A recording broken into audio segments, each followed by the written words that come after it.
Hello, everyone. Welcome back to the Art of Living Well podcast. We are here today to talk about really one of our fun favorite episodes. It's the Watch, Read, Listen. We haven't done it in a while, actually.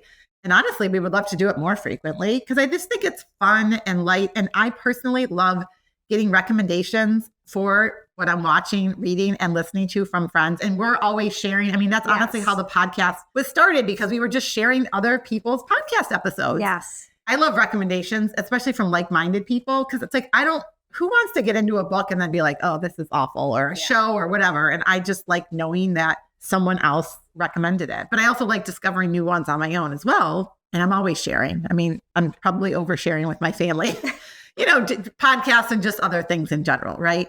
So it's about light and fun and a little bit of just entertainment, yes. But part of why we like this is I think it allows us to reflect and focus on, like, what are the themes? Like, what do you need to get out of a show at the given moment, or a book you're reading, and maybe part of it's personal growth and part of it's just fluff and entertainment and you don't want to think. But I also think it's a way to connect to other people in the community or just what's going on in the world in general.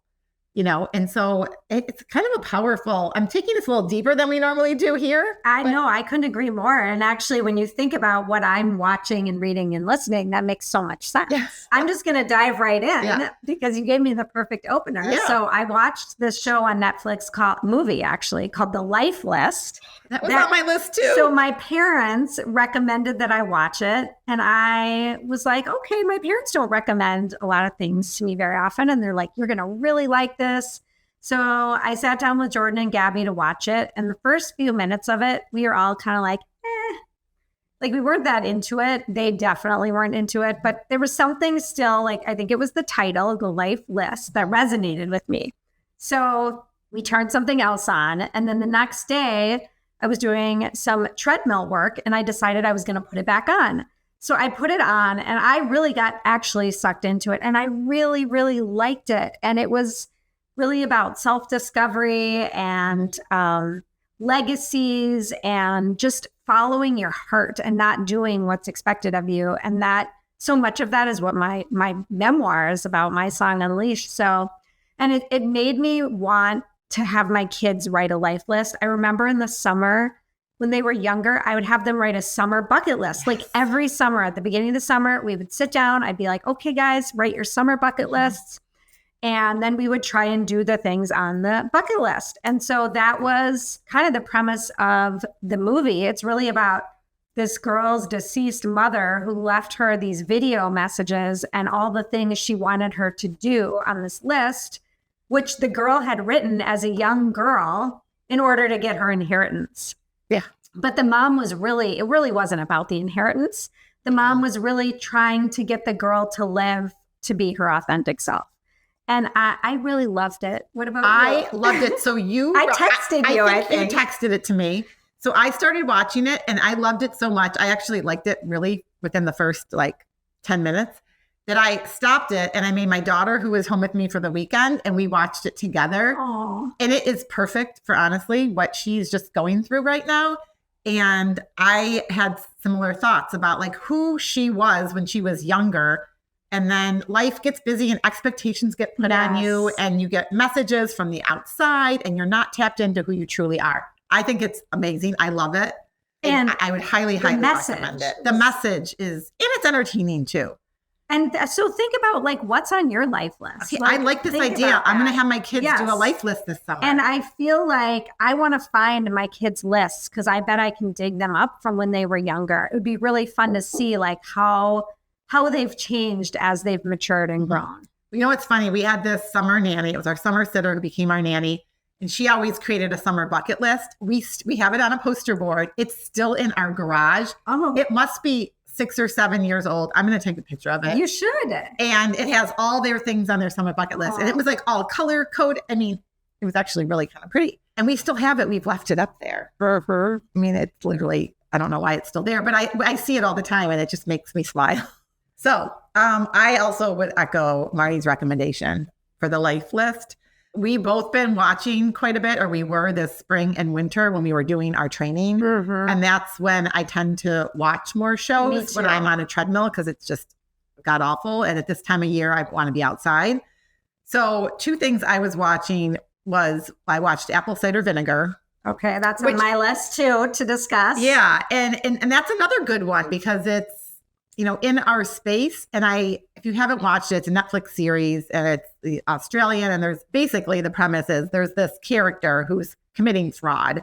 It's all in the health and wellness space. So she's suggesting that certain lifestyle and nutrition is going to cure cancer and rid you of all your, health issues. And she pretends that she has cancer, that she has this brain cancer. And she's just perpetually lying and getting herself in trouble. And then she makes it really big. She has some mental health issues. She has a lot of mental health issues. And I think it's just for someone that's immersed in this space, it's very easy to take what someone says as being credible and reputable information, whether it's a product or a book or a methodology or something that you're doing.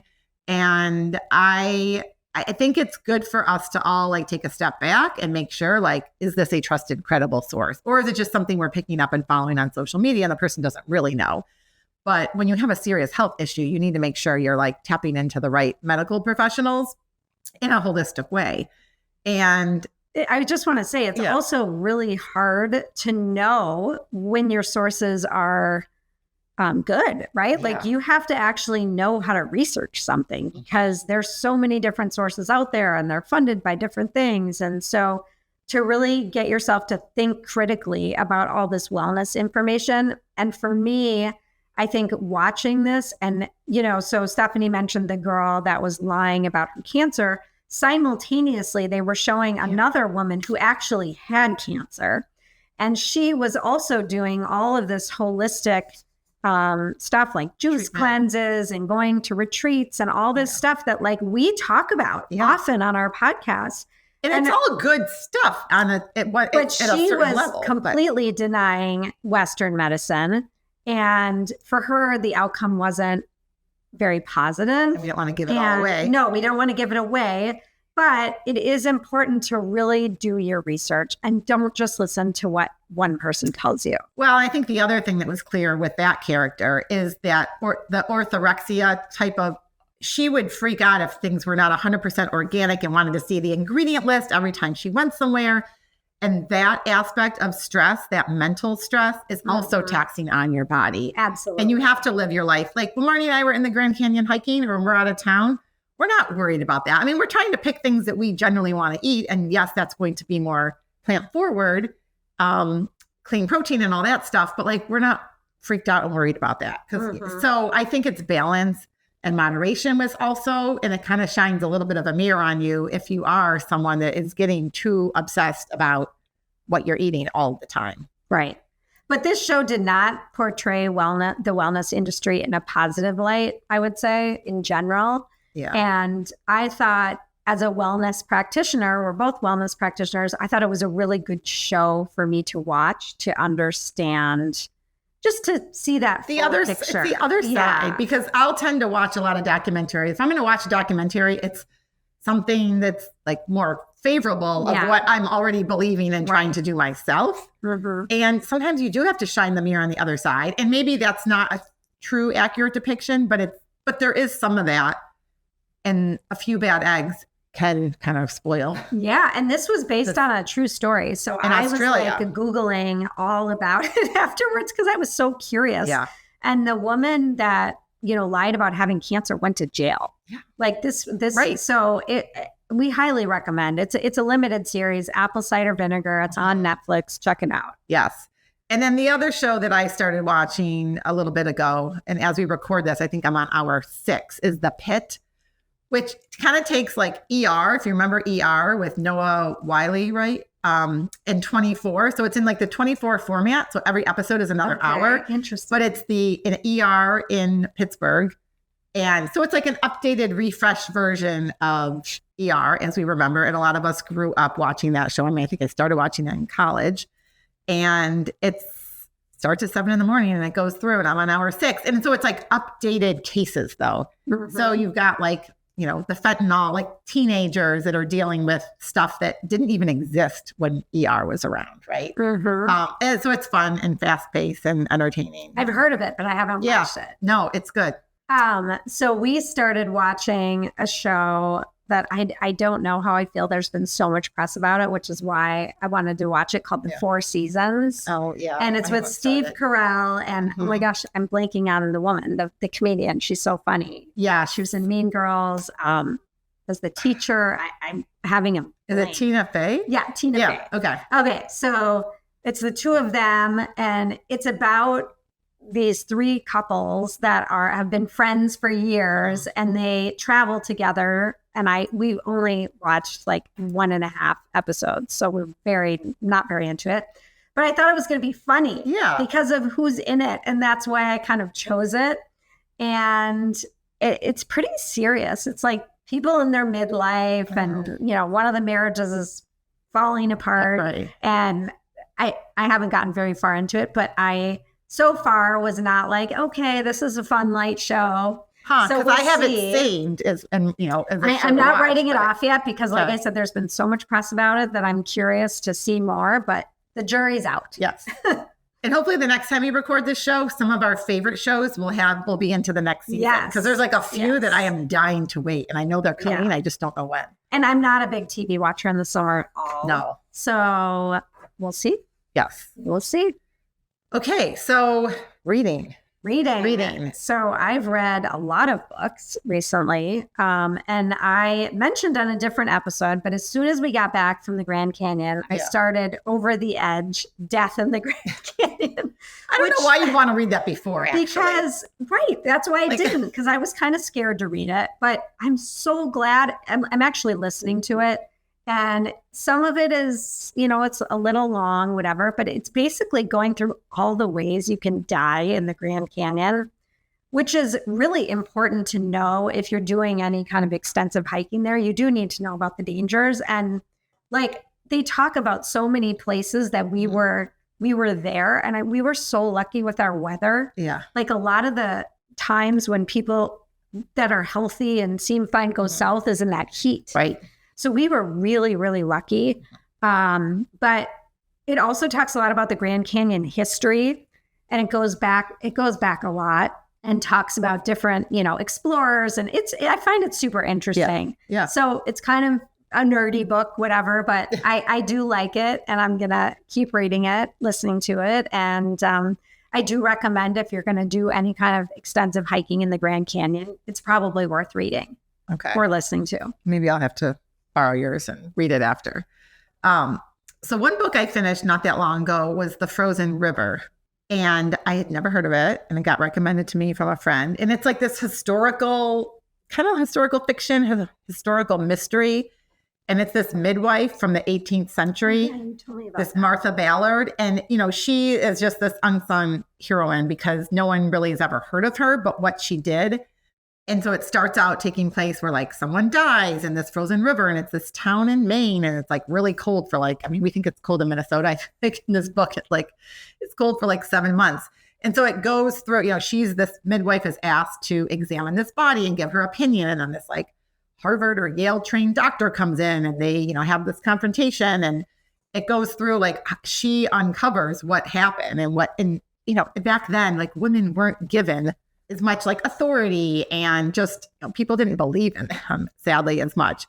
And it's really, really cool. She journaled like every day. So like her journal details like all the patients that she saw and what she did to help mothers who were in childbirth as a midwife, and a little bit of like holistic medicine too, which is kind of cool. It kind of sounds like Outlander a little bit.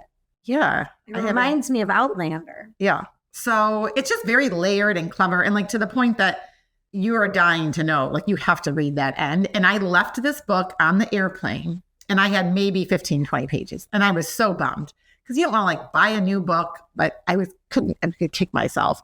So the person that recommended it to me, I was like, okay, I need to borrow your copy and finish it like tonight, because I had to finish it. So I don't have it anymore to loan, or else I would give it to you. I'll have to add that to my list. Add it to your list. It's really good. That sounds really good. So I still love reading memoirs, just because I wrote a memoir, and I'm in this I love hearing other people's stories. Yeah. Like I just find something that I can relate to. I feel like in everybody. I've read it. Totally. So I just read The Tell by Amy Griffin, and she is all over social media, right? Like she's doing all this stuff with women in business. And, you know, she's like friends with Gwyneth Paltrow and Reese Witherspoon, and she's all over the place. So her book kept coming up for me as something I should read. So I listened to it because she's narrating it. And I love when a memoir is narrated by the author. I feel like it feels like they're in your ear. Totally. Like I just love that. So, but she had all of this stuff happen to her, and I don't want to give it away, throughout her life that she kept in. And she was running. Basically, she was doing so much running, like physically running to work out everything that was going on inside of her. And it's really about strong women and women coming into their own, and the things that happened to her. She grew up in Texas, and the male versus female kind of roles and how one is raised, and then the things that you think you should allow someone to do to you or to your body that really aren't okay. And just realizing that, like, you are in charge of yourself and your body, and you can say no. And I thought there were so many important lessons in this book, and it made me think about my daughters and how much I still feel like even though I've had these conversations with them, I want to say to them again and again, like, when you're in college and if someone's, you know, wanting to do something to you, and you even like the person, if you don't want to do it, you say no. My daughter used to say when she was little, I'll just kick them in the balls, Mom. But now that they're older, like they're more reserved, right? This is my 7-year-old talking. So there were a lot of things that came up in this book for me where I was like, you want to talk to your sons too about this stuff. Like, it's not just your daughters. But I thought it was well written, and I applaud her for sharing everything that she shared, and I recommend the book. Yeah. Well, I added that to my list and Goodreads, so I'm going to get to that soon. So the other book that I have recently reread, I'm rereading it right now, is The Alchemist. Mm-hmm. It's my favorite book. And I love it. And I got like the 25th anniversary edition. So I couldn't find the first one that I read like many, many years ago. And it talks about just how when the author first published and wrote the book, how he was rejected and rejected and rejected. And I think actually one publisher picked it up and then it sold like 2 copies over a course of like months. Mm-hmm. And then they put it away. And then somehow it got brought back. And now all of a sudden it took, I think it was Bill Clinton. It was a president that read it and it got posted somewhere, you know, wherever, you know, social media wasn't around back then. And then it took off. And that's all you need, right? That's all you need. And I just think, I'm not going to get into the book because I know a lot of you guys have read it, but I do think it's a great book. I want to gift it to my like older kids and my niece. I think it's such a good book for everyone to read. And it's one of those you probably need to reread. And it's so small and little, right? It's a quick read. It's a quick read. And so I just think even that message, which is now in the preface of the book, like things aren't always going to happen easily for everyone. And it looks like just because you're a New York Times bestseller for many years and your book's been published in many languages doesn't mean that it was like an easy path for that person. Mm-hmm. And there's just so many good messages about resiliency and being true to who you are and really listening to, like, they talk a lot about omens in the book and listen, you know, a lot of messages and signs, right? Which you were talking about a lot, like this past week. I know. There's been a lot of signs, but so anyway, I recommend that rereading The Alchemist, or reading it if you haven't already read it, or gifting it to someone that you love. So yeah, I agree. And can we just talk about together, because I know you recommended that I read The Anxious Generation, which I know has been around for a long time and people have talked about it, but a lot of people haven't read it yet. I read it, and I will say it made me anxious because it brought to my attention some things that weren't on my radar. But like I'm so glad I read it. I guess I've always known social media was bad. Yeah. Like everybody knows that, right? Or at least we knew it wasn't good. I didn't realize to what extent it was having an effect on the young teenagers. Huh. And that my youngest is 18. So she soon to be 19. So she's not so young anymore. So in my head, I'm thinking the damage is already done. Like, what can I do to like get my children to understand how addicting and how bad this is? I think there's still so much. I actually think that even if you don't have kids, you should read the book because I see a lot of this in adults. Oh, totally. I see it in my own household. I see it with friends. I mean, if you're someone that goes out to dinner with friends or girlfriends or couples or family, and you have to be on your phone over the course of 1 to 2 hours, you need to read this book. Yep. So it's And not just the mental people. health. There's like the brain, the neurological impact. There's the mental health impact, which is huge. We don't need to go into all that. Maybe we need to have a separate conversation about this. But if you remember back to that episode that we did with yes, with the woman. Oh my gosh, I'm in a blank. But it was about digital health in kids. And they have a whole nonprofit organization. Mm-hmm. And one thing I actually thought about when we were hiking in the Grand Canyon, I think I mentioned this, is I really want to do like even just a 3-hour block on a Saturday or Sunday when my family is around. And all of us put our phones into the phone bin and we're not on them. And I'm not going to like, ideally, and I think he talks about this probably in the book where you do like a whole day. Let's have baby steps here. Right. I think that would be a shell shock. But for those of you that watched The White Lotus, which I didn't mention because I figured everyone mentioned it, but I watched that a little while ago. Me too. You haven't watched it? No, I watched it. Oh, you did? Yeah. So the basket where they had this family puts all their phones and they don't have it. And actually a lot of good came out of that for all of them. A lot of good came out of it. Mm-hmm. And it's funny, I did have the opportunity to go to the Masters in April and I had to give someone my phone and I did not have it from 7:00 in the morning until the end of the day. And that was so liberating. We were talking about how like you're walking around and you're with strangers and you're like engaging with people. And if you need an answer to something, you ask a person because can't just Google it. Right. So I'm all about like taking this like no cell phone approach to an afternoon or a day. And I just encourage other people to do it too.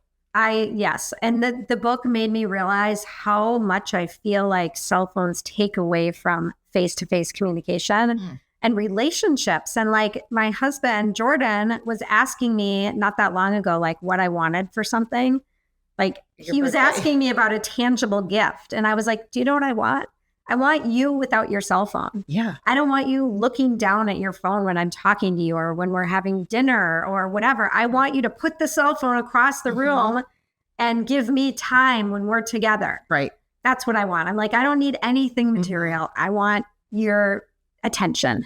and it's not even attention. No, but like presence. You just want their presence. Exactly. I don't want your head to be somewhere else. Right. That drives me crazy. And I do have a lot of girlfriends. You mentioned dinners that are constantly on their phones when we're out to dinner and they can't not take calls from their kids and whatever. And it's sad. Mm-hmm. That's all I can say. Like, it's sad. I mean, I get it if there's an emergency or something, but this is common. This is just how normal. Yeah. No. So I think we should revisit this topic. Yes, I think, but I did want to just bring it up because I do think digital wellness is super important and we're all addicted to some extent to our phones. And so how can we be more conscious and mindful about setting boundaries and limits around our phone use? Yes, agree. Okay, so listen. And I know some of these books, you can listen or read. Yep. But I have to say one thing that I've been binge listening to a bit. And I watched, there's a couple books I want to mention. So I've been binge listening a bit to Mel Robbins' podcast. And there's a few episodes that I just think, I've actually sent them to my daughter to listen to. And I really like her. Me too. And we have an episode where we're talking about the let them theory that's already dropped by the time this drops. So go back and check that one out. And we even had cute little fake tattoos. We did, which I love. Mine is it's pretty much gone. Mine's totally gone. Yeah. But there's an episode on trust your gut, which I think is really powerful. And I don't think enough people, especially young people too, we're so focused on what other people think of us and expectations and societal expectations and family expectations that we aren't making the best decisions for us. There was one with Dr. Mary Claire, who's a menopause doctor, and that was really great. And then she had, there are these 3 questions to determine who you really are, which I really liked that episode. And then there was one that she did on her 4 favorite books. And that's how I ended up reading The Alchemist, because that's one on her list. And then there was another book that I cannot remember the name of, but I ordered it and it took 2 weeks on Amazon to get. So I haven't started it yet. And then there's this series. Have you heard of, it's called A Court of Thorn and Roses?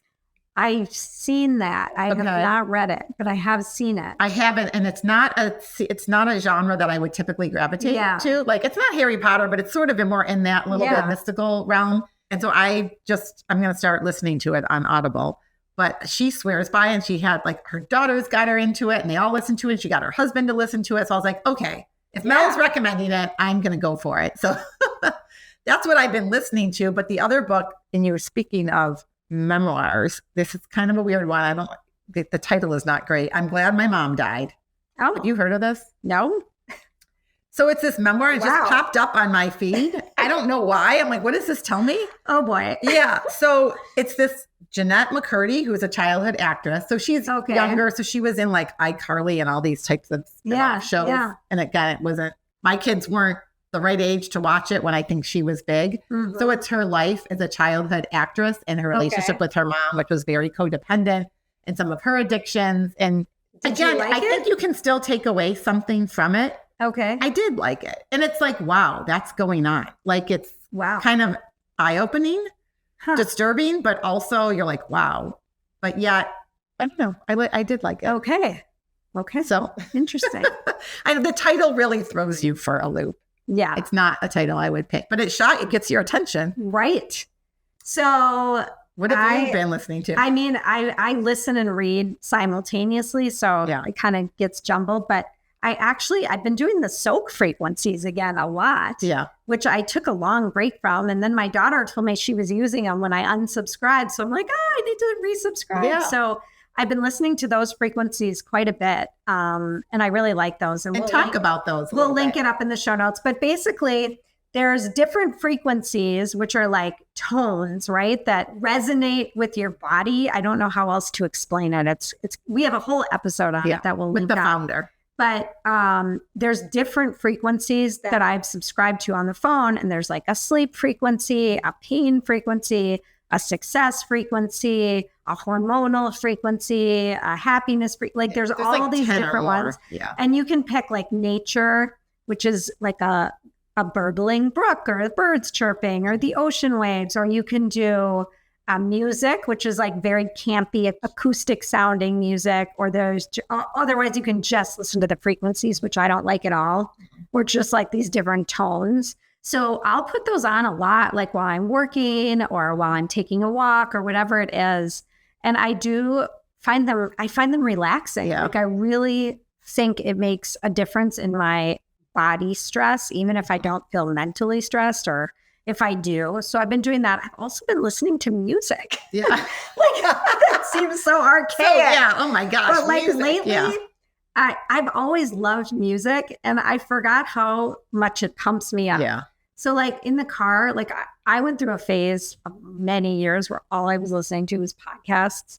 And then right now, I've been just like putting on a fun playlist and kind of jamming in the car and have the windows rolled down. And so that's what I've been doing a lot of lately, or just having it be quiet, which is really hard for me.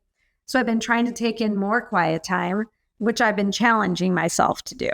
So that's what I'm listening to. The Grand Canyon book is the book that is on my Audible right now. Well, it's interesting you mentioned the quiet, because I would 100% agree with you. Like in the mornings, I don't want to start my day with a lot of noise and external noise. So even when I get up and go to I go to my workout or my yoga class, it's like 5-10 minute drive. I won't have, and I've been doing this for like a year, nothing on, no music, no news, no turning on like NPR and see what's blowing up in the world, nothing.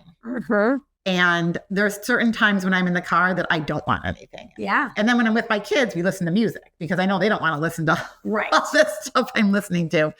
And I still have kids, a son that I still have to drive places. So it is nice to have that variety and not be like feeding your mind with external, whether it's entertaining on a book, but it's still like you have to pay attention and focus. And sometimes that's not what you need. Totally. And it's funny because I was with my parents the other day and my mom was complaining about how my dad is consuming so much news because there's so much going on in the world. like multiple hours on CNN and whatever. I'm like, that is not healthy. And then Jordan was asking me something about what's going on in the world last night, actually. And I was like, honestly, since my hike, I have barely read the news because it has been such a refreshing break. And I clearly have needed it. So I'm like, I can't speak intelligently about what you're asking me. No. And you know what? I don't know if I want to right now.